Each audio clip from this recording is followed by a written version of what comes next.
Hi guys, you are watching 365 Careers Excel 2016 course, and in this lesson we will learn how to insert the main types of charts that are available in Excel. In this sheet we have the P&L statement that we created in our exercise from before. Let's say that I would like to create several charts in order to visualize the data in a better way. How can I do that? First of all, I'll select the data that I'd like to include in a chart, and then click on the Insert tab.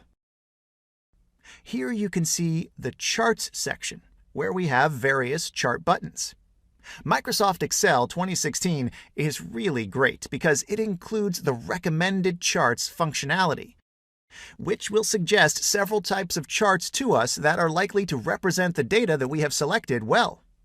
Clicking on Recommended Charts, we'll be shown a set of charts that will best fit our data according to Excel. And here we are.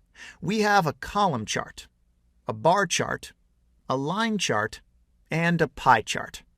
Pretty much the four basic traditional types of charts that we can have. I'll select the line chart and click OK.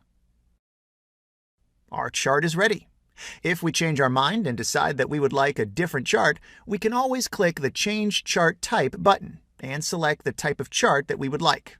There are a lot of options. The right side of the window provides us with a small preview of the chart that we are about to select. This is what a column chart would look like, and this is what a bar chart would look like. There are a lot of options that we can select from. The important thing is that you pick the one that best describes the data that you are working with. This is how we insert charts in Excel. In our next video, we'll learn about the Chart Tools menu that we see in the ribbon. Thanks for watching.